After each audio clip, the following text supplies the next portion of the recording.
오늘 우리에게 주신 하나님 말씀 함께 봅니다. 이사야서 6장 1절에서 3절의 말씀입니다. 구약성경 973면에 있습니다.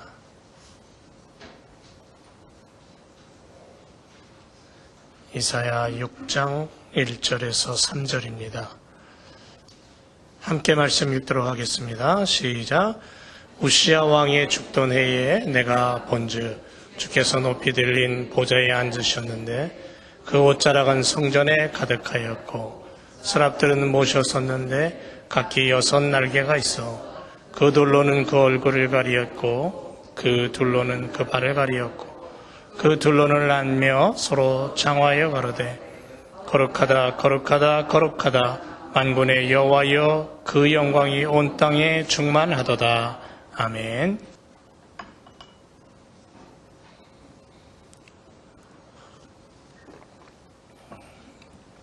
어떻게 지내셨습니까?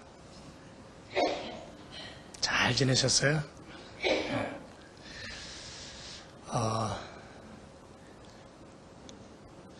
여러분 오늘 숨 쉬고 살아있는 게 좋습니까? 아니면 괴롭습니까?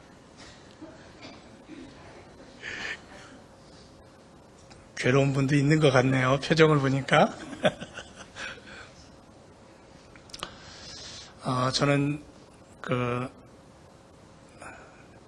아들 이사해주고 오다가 이러면 죽는구나 하는 걸 느끼는 시간이 있었습니다. 한 7시간 운전하고 뉴저지에 도착했는데 차에서 못 내리겠는 거예요. 어지럽죠? 막 구토가 일어나죠? 한참을 앉아있다가 겨우 파킹해놓고 차에서 내렸는데 막 쓰러질 것 같아요. 벽에 기대고 한참을 서 있었어요. 그 생각이 뭐냐면 이러다가 쓰러지면 간다. 이게 인생이구나. 그런 시간을 보냈습니다. 지금도 귀가 한쪽은 거의 안 들려요. 귀 속에서 뭐라고 얘기는 하는데 못 알아듣겠어요. 소리만 계속 나요. 자, 그럼에도 불구하고 우리가 오늘도 하나님 앞에 감사할 수 있는 그런 믿음의 삶, 참 이게 얼마나 놀라운 건지 모르겠습니다. 어저께 캐나다에서 은율이 사진을 보내왔는데 우유병을 몰고 우유를 빨아요. 기도의 힘이죠.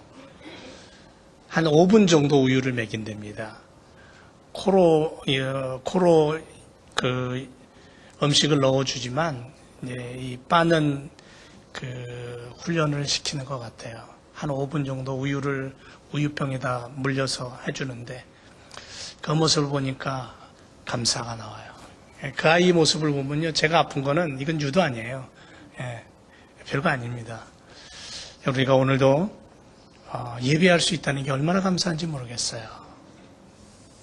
내가 오늘 숨 쉰다는 게 얼마나 감사한지 모르겠어요. 이게 인생입니다.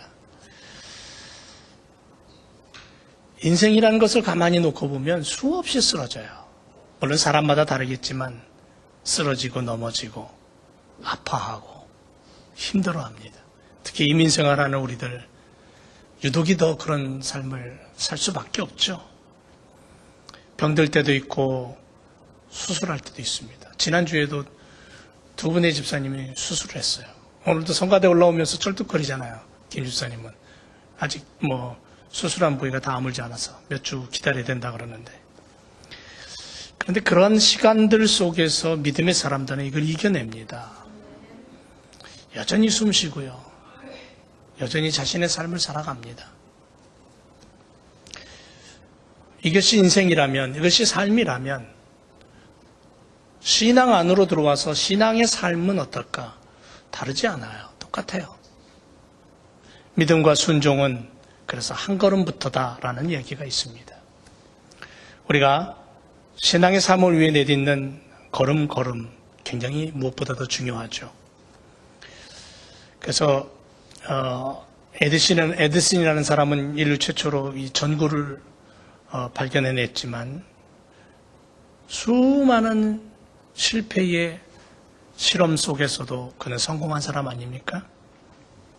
근데 처음 전구불을 만들어내서 불을 밝혔을 때에 너무너무 희미해서 촛불을 켜지 않으면 볼 수 없을 정도로 그렇게 희미했다고 합니다.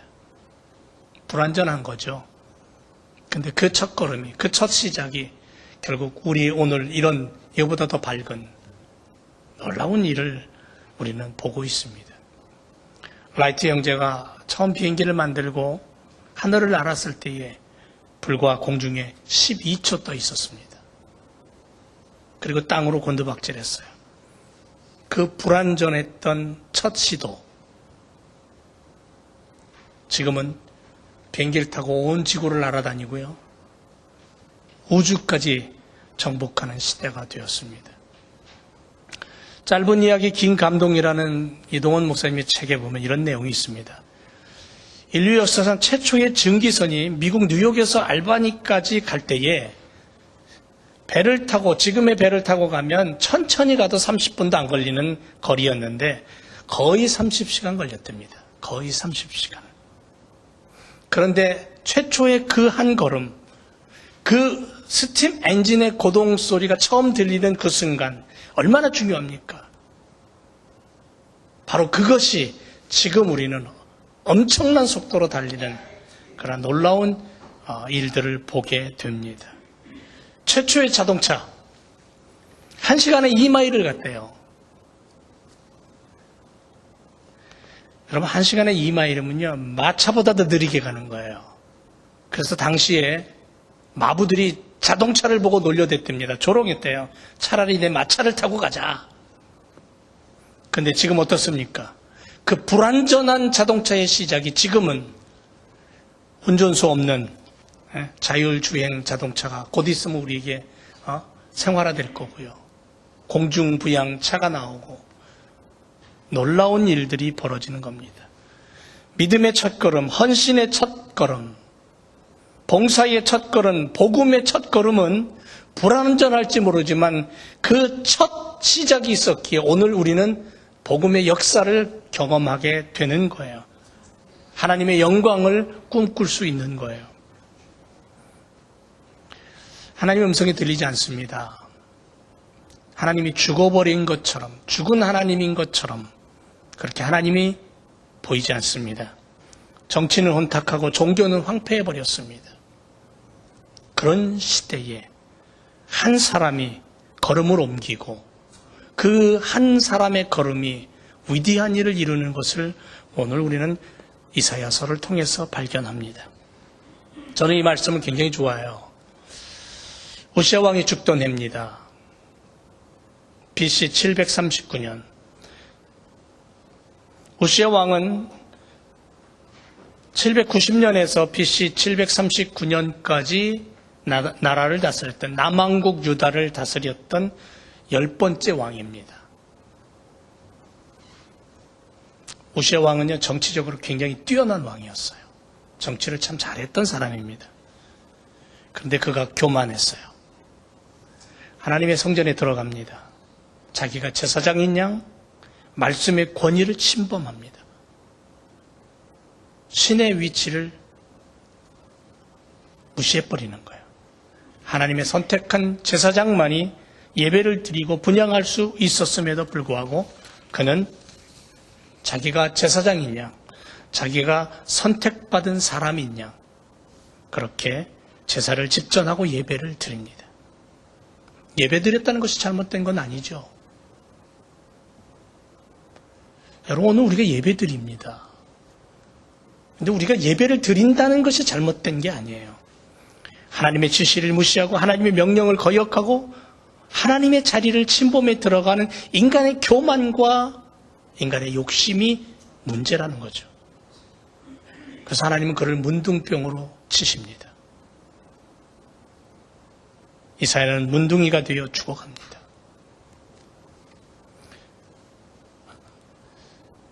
오시아 왕이 죽어가죠. 이사야가 아니고. 근데 오시아 왕이 죽어가는 그 죽음의 비참함을 바라보고 있던 이사야는 정말 엄청난 충격을 받습니다. 정치도 잘했죠. 나라도 잘 다스렸죠. 하나님을 믿었던 사람인데 그가 그렇게 죽어가는 모습을 보면서 이사야 선지자는 굉장한 충격을 받습니다. 그것뿐이 아니라 당시 유대 백성들은 서슴없이 하나님을 조롱하며 살았습니다. 하나님을 지워버리며 살았습니다. 심지어는 이사야서 5장 18절에 보니까 뭐라고 얘기하냐면 거짓으로 끈을 삼아서 거짓이라는 끈을 만들어 가지고 죄악을 끌었다 그랬어요. 그 죄악을 끄는 수레의 줄로 거짓으로 삼았다라는 거죠. 거짓의 줄을 죄악이라는 수레에 묶어서 그것을 끄는 자가로 살았다라는 거예요. 그 수레 위에는 무엇을 얹었을까요? 당시의 사회, 문화, 종교, 사람들, 수많은 일들을 거기다 싣고 끌고 갔던 거예요. 그래서 이사야는 그 모습을 보면서 화 있을진저 뭐라고 표현하면 되냐면요. 에이, 차라리 망해라. 그런 얘기예요. 20절에 보니까 이렇게 돼 있어요. 악을 선하다고 하고 선을 악하다고 하고 흑암을 광명이라고 하고 광명을 흑암으로 삼고 단 것을 쓰다고 하고 쓴 것을 단 것으로 삼아서 그렇게 살아가는 너희들아 화 있을진저. 여러분, 유다 백성들이 청개구리입니까? 왜 청개구리 짓만 합니까? 하나님 바라보는 백성이었어요. 하나님 선택한 백성이었어요. 하나님을 믿고 따르는 자들이었고 하나님 앞에 날마다 제사하는 자들이었어요. 그들의 조상 아브라함 때부터 오직 하나님만을 바라보며 유일신 사상으로 살았던 자들이에요. 근데 그들이 왜 이렇게 거꾸로 살아갑니까? 왜 하나님이 하지 말라는 것만 하고 하나님이 하라는 것은 다 버리고 뒤집어서 살아갑니까? 정반대의 삶을 살았던 그들. 그러면서 그들은 소리를 높입니다. 외칩니다. 주장합니다. 뭐라고? 이것이 옳다라고. 하나님과 반대되는 것이 옳다라고 그렇게 주장하며 살았어요. 여러분, 지금 우리의 시대를 한번 볼까요? 어떻습니까? 높은 자리에 있는 분들이 막 나가는 모습을 보면서 평범한 사람들이 그것을 흉내냅니다. 그것이 옳다 목소리를 높입니다. 교회와 성경을 향해 잘못됐다고 수많은 비판의 화살들을 날려보냅니다. 그럼 그것뿐입니까? 교회는 진리의 길을 잃고 하나님의 말씀을 잃고 세상의 방법으로 세상 앞에 잘 보이려고 세상과 짝하여 교회 안에 세상의 모습을 가지고 들어와서 성경이 아닌 세상의 방법으로 이것이 성경이다라고 이것이 하나님의 방법이라고 그렇게 교회 안에다가 그렇게 물들이고 있습니다. 그런데 교회는 어떻습니까? 그것이 옳다고 인정하라고 고개를 흔들어요. 고개를 끄덕여요. 하나님 말씀 덮어놓고 그것이 교회 안에 진리이고 법이고 하나님의 말씀이라고 그렇게 그것을 인정해버립니다. 그래서 교회 안에 하나님이 보이지 않습니다. 참된 믿음의 목소리 없습니다. 요즘 목소리가 너무 높아서 진짜 소리 들을 수가 없습니다. 제가 귀가 이러니까요, 집사람이 뭔 얘기를 2번, 3번 해야 알아들어요. 제가 못 알아듣는다고 괜히 기분 나빠하지 마세요. 소리는 지를 수 있어도 듣는 게 한쪽 귀가 먹어버렸으니까 거의. 성경의 하나님 어디 계십니까? 여러분, 내 하나님 어디 계십니까? 여러분이 믿는 하나님 지금 어디 계십니까? 무엇이 진정 하나님이 바라는 교회입니까? 주께서 원하시는 세상은 어떤 모습이어야 될까요? 여러분, 그토록 사랑하셨습니다. 얼마나 사랑하셨습니까? 그 사랑 때문에 모진 고난 멸시천대 다 감내하고 십자가에서 죽어야만 했던 정확하고도 분명한 그 이유, 그 이유가 있음에도 불구하고 우리는 그 이유를 잃어버리고 인생의 답이 어디 있는지 모르고 어디를 향해서 헤매고 있습니까? 여러분, 우리 시대를 바라보면서 기도하는 사람들은 이 시대가 암울하다고 얘기합니다. 길이 보이지 않는다고 얘기합니다. 한국의 어느 신학자는 이렇게 말합니다. 한국의 교회가 신앙인들이 죄악된 길로 너무 빨리 달려가는데 자동차에 비유하면 브레이크가 망가진 차 안에 있는 것과 같다고. 근데 멈출 수가 없다고. 그런 표현을 쓴 정도입니다. 특히 이민생활하는 성도들 정말 불안하죠. 어디에 마음을 둬야 될지, 어디에 발을 딛고 서야 할지 불안한 시간을 보내고 살아갑니다. 교회는 세상의 방법으로 성도들을 닭장에 가두고 사육하듯 신앙생활을 강요하고 있는 것은 아닌지, 젊은이들은 성경의 하나님을 등지고 살아가고 세상이 좋아서 세상 앞에서 하나님의 살아계심 자체를 부인하며 살아가고, 이런 시대 앞에 우리는 어떻게 해야 됩니까? 무엇을 해야 됩니까? 이때 이사야는 성전을 향해서, 하나님의 성전을 향해서 발걸음을 옮깁니다. 불가능할 때, 희망이 없는 시간에 그렇게 내디딘 한 사람의 발걸음이 하나님의 뜻을 보게 되었어요. 미래를 만들어가게 되었다는 거죠. 하나님의 마음을 보게 된 거예요. 여러분, 21세기를 사는 오늘 우리들, 이민생활하는 오늘 우리도 다르지 않습니다. 마음이 무겁고 힘이 들 때 어떻게 해야 됩니까? 성경으로 돌아가는 길밖에 없습니다. 앞에서 말씀드린 것처럼 우리의 시대가 이사야가 경험했던 그 시대와 별반 다르지 않는 암울한 시대, 하나님의 음성이 들리지 않고 하나님의 말씀이 보이지 않는 그 시대에 죄악으로 끈을 삼아서, 거짓으로 끈을 삼아서 수많은 사람들을 묶고 어둠으로 끌고 가는 이 시대 앞에, 이 암울한 시대 앞에 우리는 어찌 해야 되냐는 거죠. 이사야가 보여준 것은 성전입니다. 성전으로 발걸음을 옮겼다라는 거죠. 여러분, 성경 속에 답이 있습니다. 하나님의 말씀 안에 길이 있기 때문에 그렇습니다. 성전으로 발길을 돌려야 돼요. 여러분, 성전이 어디입니까? 여러분의 성전은 어디입니까? 여기가 성전 아닙니까? 여러분, 지금 우리가 여기서 예배드리죠? 여기가 성전이에요. 여기 하나님 임재하십니다.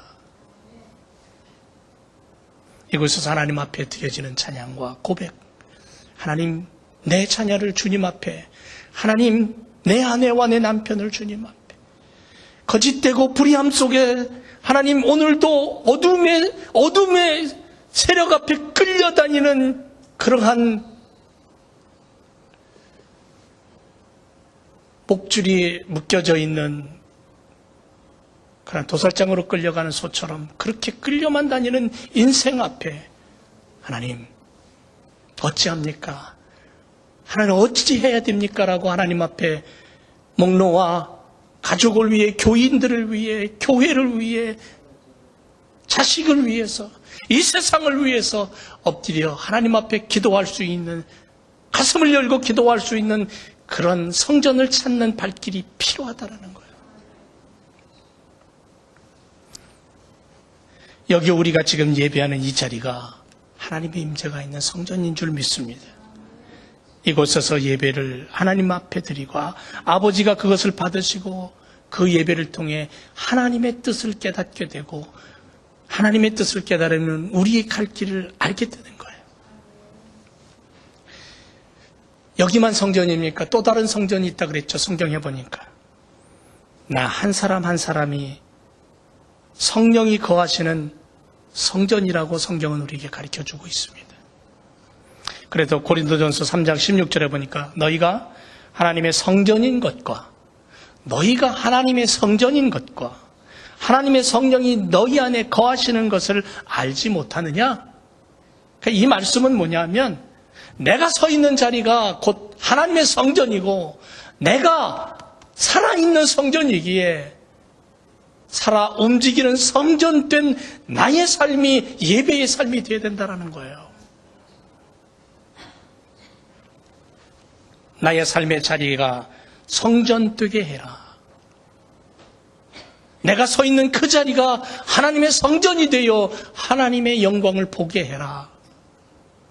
이게 믿음의 삶이라는 거예요. 그것뿐이 아니라 또 하나의 성전이 있답니다. 그건 뭐냐면 하나님이 최초로 만드신 가정이 성전이에요. 아내와 남편과 부모와 자녀가 있는 바로 그 자리가 성전이 되는 거예요. 그 가정 안에서 하나님께 나아가고 아담과 하와에게 주신 최초의 그 가정에 복을 주셨던 것처럼 생육하고 번성하여 하나님의 영광과 하나님의 뜻을 드러내는 땅에 충만하라고 말씀하신 하나님의 나라 확장의 이야기는 뭐냐면 하나님의 나라를 확장해가는 그러한 너희들의 삶이 되라. 그곳에서 하나님 앞에 예배하며 하나님의 영광을 드러내라. 내가 속한 그 자리에서 하나님의 이름으로 하나님의 마음을 품고 하나님의 뜻을 깨닫고 하나님의 이야기를 나눌 수 있는 삶. 그래서 나의 삶의 현장이 곧 성경에 하나님이 보여지는 자리. 사랑하는 제 교성도 여러분, 우리의 삶의 현장이 어디입니까? 건물이 있는 예배당일 수 있고 부모와 자녀가 있는 가정일 수 있고 아주 작지만 엄청난 크고 놀라운 일을 행하는 나 자신이 성전이 되어서 살아 움직이는 하나님의 나라가 되어야 될 줄로 믿습니다. 이사야는 걸음을 옮겨 그 당시 하나님 앞에 예배드리는 성전에 그는 자리를 펴고 엎드렸어요. 그가 그곳에서 하나님을 만납니다. 이사야는 그 자리에 있었던 거예요. 이사야가 택한 곳은 하나님의 성전이었어요. 그곳에서 하나님을 만나고 그곳에 자리를 펴고 하나님이 원하시는 참된 예배가 무엇인가를 깨닫고 하나님의 소망이 무엇이고 인생이 어떻게 살아야 될 것인가를 듣게 됩니다.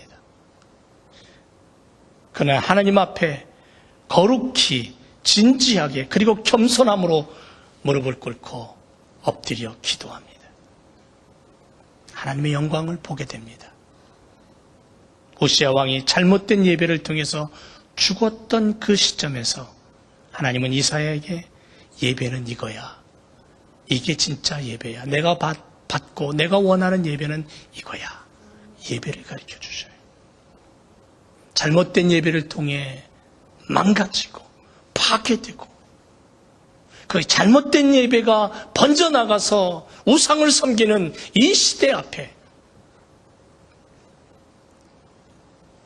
하나님이 원하시는 예배는 이거고 하나님이 원하시는 나라는 이런 나라야라고 이사야에게 엎드려 고통스러워하는 이사야에게 하나님은 영안의 눈을 열어 보여주십니다. 가르쳐 주십니다. 천사들이 하나님 앞에서 예배드리는 광경이 보여요. 천상의 예배 모습을 보게 됩니다. 영적인 사람은 하늘나라의 예배를 보게 되고 느끼게 됩니다. 주께서 높이 들린 보좌에 앉으셨습니다. 그 옷자락은 성전에 가득했다 그랬습니다. 스랍들은 6날개를 가지고 둘로는 얼굴을 가리고 둘로는 발을 가리고 둘로는 날갯짓을 하며 하나님 앞에 예배하며 찬양하고 있습니다. 여러분, 이 천사가 왜 얼굴을 가렸을까요? 거룩하신 하나님의 영광의 광채가 바라는 곳을 볼 수 없어서. 우리가 주님 앞에 나오면 내 모습으로는 하나님을 볼 수가 없기에 그리스도의 보혈을 가지고 나의 불의함과 죄악을 덮어야 돼요. 그거 아니면 그리스도 이름 아니면 하나님을 만날 수 없기 때문에. 왜 발을 가렸습니까? 2날개로 발을 가려버렸어요. 여러분, 우리의 발은 어떻습니까? 더러움의 상징입니다. 수치와 부끄러움의 상징입니다. 원하든 원치 않든 내 머릿속에서 일어나는 그 생각대로 내 발이 움직이고 내 손이 움직이는 것처럼 하나님 앞에 예배드리는 사람이 그리스도의 보혈로 나의 더러움과 수치를 가리지 않으면 우리는 진정한 예배의 자로 설 수가 없는 겁니다. 그리고 두 날개로 날면서 하나님 앞에 예배합니다. 거룩하다, 거룩하다, 거룩하다. 그렇게 노래하며. 이사야는 이 광경을 보면서 뭐라고 고백했냐면 더러움과 죄악을 보게 됩니다. 그리고는 통곡합니다. 여러분, 우리가 하나님 앞에 나와서 내가 진정으로 하나님 앞에 예배 드릴 때에 나의 모습을 먼저 들여다보게 되는 거예요. 그리고 내 안의 죄와 불의함이 보이는 거예요. 이사야가 그걸 발견한 겁니다. 그리고는 통곡합니다. 나는 죽게 되었구나. 죄 중에 있는 내가 거룩하신 하나님을 보았으니 이제 나는 죽었다. 그러면서 자기의 죄와 불의함 때문에 통곡합니다. 오늘 우리가 여기서 예배 드리잖아요. 이 예배를 통해 나를 발견하는 거예요. 예배를 통해 내 모습을 들여다보는 거예요. 나의 더러움과 나의 추함과 나의 거짓됨과 나의 수치스러움을 보게 되는 거예요.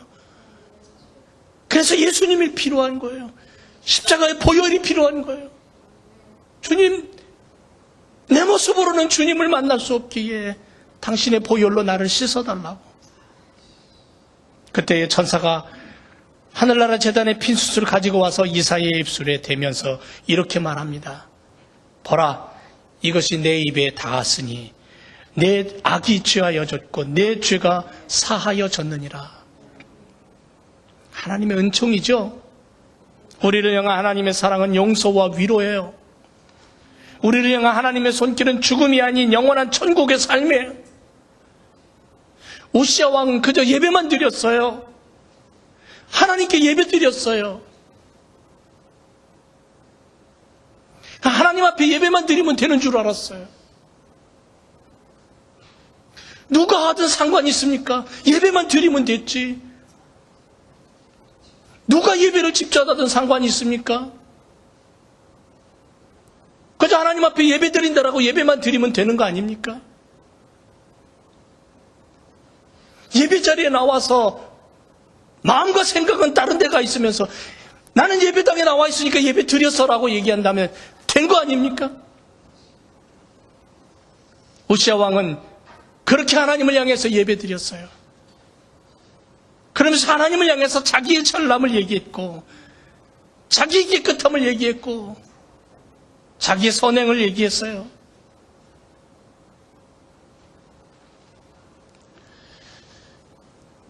하나님은 그걸 기뻐하지 않은 거죠. 하나님이 원하는 예배는 그게 아니라는 거예요.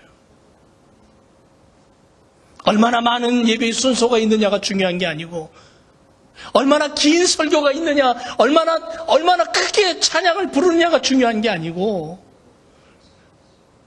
내 마음이 지금 하나님 앞에 어떤 모습으로 서 있느냐는 거예요. 독생자 예수 그리스도께서 나를 위해 십자가에 죽으신 그 보혈의 피가 너희 속에 있냐는 거예요. 그 고백으로 내 죄를 씻고 나의 더러움을 씻고 거룩하신 하나님을 바라보면서 하나님 나는 죄인입니다라고 고백할 수 있는 그 부분을 하나님 원하시는 거예요. 얼마나 많은 예배의 순서를 가지고 얼마나 멋진 찬양을 가지고 얼마나 아름다운 예배당에서 예배 드리느냐, 그것을 하나님 받으시는 게 아니라는 거예요.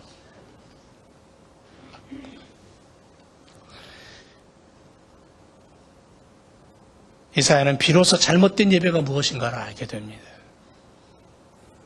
우시야 왕의 죽음이 그게 왜 죽음인가를 깨닫게 됩니다.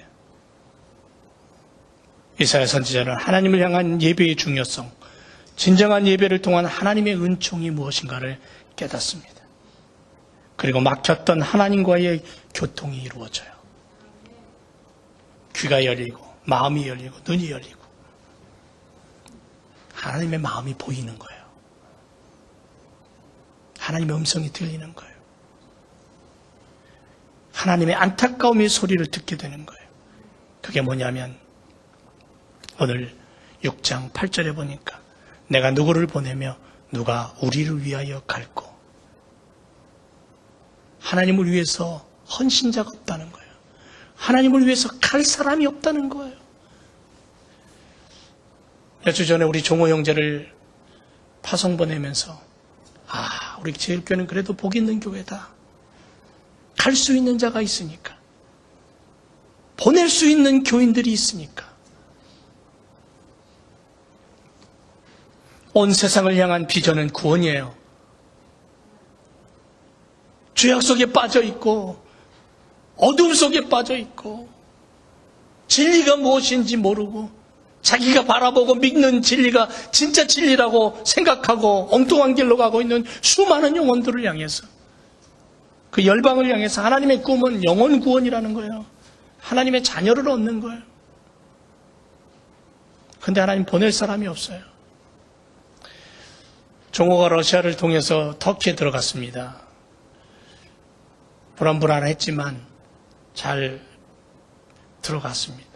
들어가서 어떻게 지내는지 소식은 아직 없지만 많은 사람들이 꺼려합니다. 모슬렘 땅? 거기는 아니야. 고개를 흔드는 그 땅을 향해서 오랫동안 기도하면서 사모하던 중에 첫 걸음을 옮겼습니다. 이제 시작입니다. 그곳에서 하나님의 뜻을 깨닫고 하나님의 자녀를 얻게 되고 복음의 전파가 일어날 줄 믿습니다.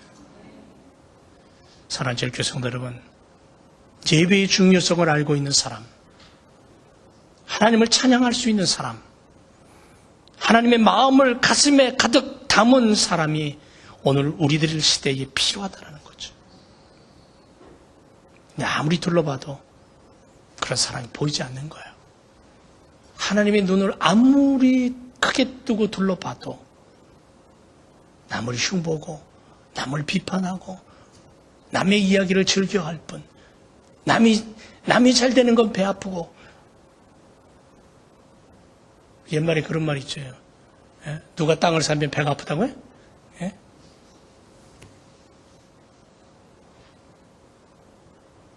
아무리 둘러봐도 하나님의 마음을 가진 자를, 하나님의 뜻과 하나님의 그 비전을 품고 있는 자를 찾기가 힘든 거야. 보이지 않는 거야.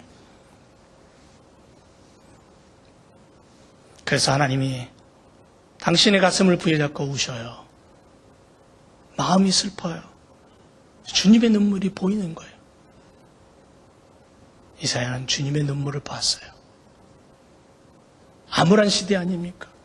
그 누구 하나 하나님 찾지 않고 예배는 변질되었고 성전은 텅텅 비고, 그 으리으리한 성전, 갖가지 보석으로 장식되어 있는 그 성전, 유럽에 가보세요. 그 베드로 성당 으리으리하게 그렇게 지장되어 있는 그곳에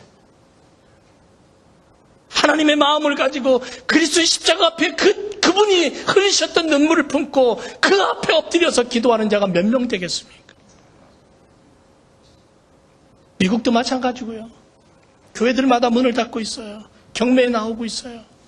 한국 교회는 어떻습니까? 방향을 잃어버렸어요.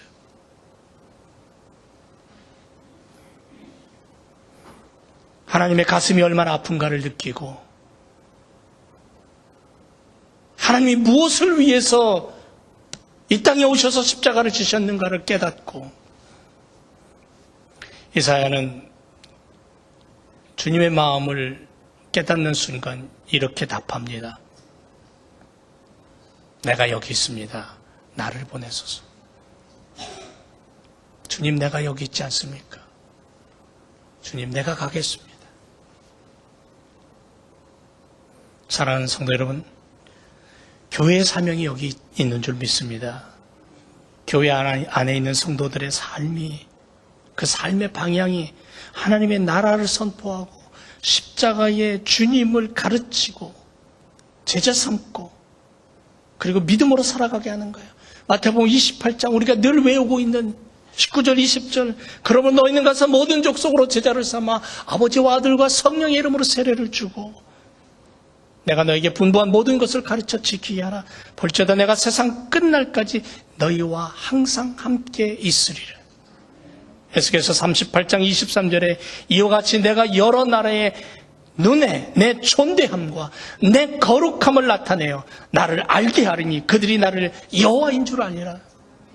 온 열방에 그들의 눈에 전능하신 하나님, 그 하나님의 존귀함과 거룩함을 알게 하리라 그랬어요. 하나님의 꿈이 뭐예요? 온 열방 백성이 주님을 깨닫고 주님 앞에 나와서 하나님의 자녀 되는 거예요. 모든 족속으로 제자를 삼고 모든 사람들이 하나님의 나라 백성이 되고 그걸 가리켜서 선교라 그러죠.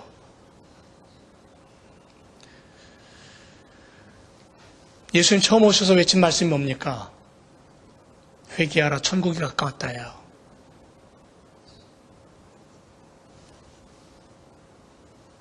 교회에 주어진 가장 우선순위의 일은 뭐냐면 예수 그리스도의 죽으심과 부활과 재림을 믿고 선포하고 죽어가는 이 시대 앞에 말씀이 사라지고 암울한 이 시대 앞에 진정한 구원의 길이 흐릿해지는 이 시대 앞에 이사야처럼 엎드려 하나님 앞에 예배가 회복되고 믿음이 회복되고 삶의 고백이 회복돼요. 내 가정이 교회가 되고 내 교회가 하나님 앞에 올바른 예배를 드리고 나의 삶이 성전된 삶을 살아가며 하나님의 나라를 선포할 수 있는 믿음의 삶을 하나님 지금 우리에게 요구하고 계시는 거예요. 그 삶을 오늘 우리가 살아야 됩니다. 그래서 이사야는 6장 13절에서 거룩한 씨가 되라고 우리에게 말합니다. 너희는 이 땅을 살아가는 하나님의 자녀이고 하나님의 자녀이기에 거룩한 씨앗으로 이 땅에 심겨져라고 말씀합니다. 우리 남전도에서 뒤에다가 밭을 일구고 봄에 씨를 심었는데 그것이 자라서 요즘 우리는 신나게 따먹죠? 물 주고 밭을 가꾸는 사람 있는가 하면 신나게 가서 따먹는 사람 있잖아요. 응? 며칠 전에도 오이를 땄는데 이만큼 땄는데 오늘 아침에 또 이만큼 땄어요. 며칠 있으면 또 따게 돼요. 고추는 주렁주렁 열렸죠. 열무를 한번 뽑아내고 또 심은 걸로 알고 있고요. 옥수수 조금 있으면 이제 옥수수 따서 먹을 거예요. 그죠? 호박도.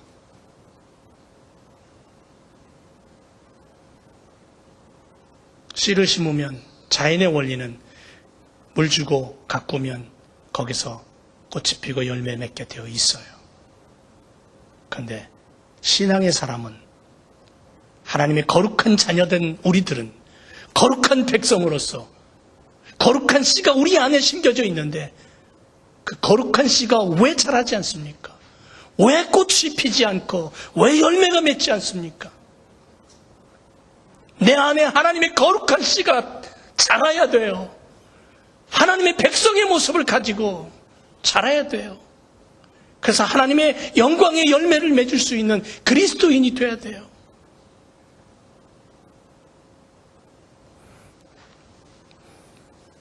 사랑하는 제일 교성들 여러분, 우리는 거룩한 하나님의 자녀입니다.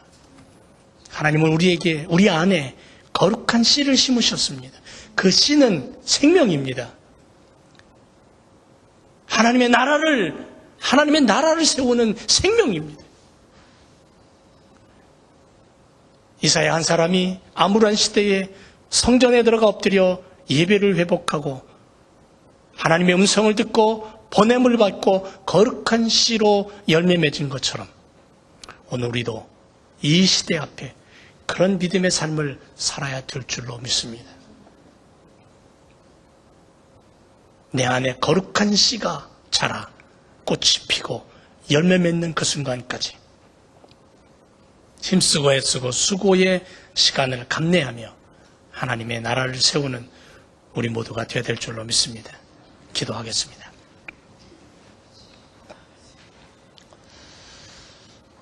너희는 나의 형상을 가진 나의 거룩한 자녀다.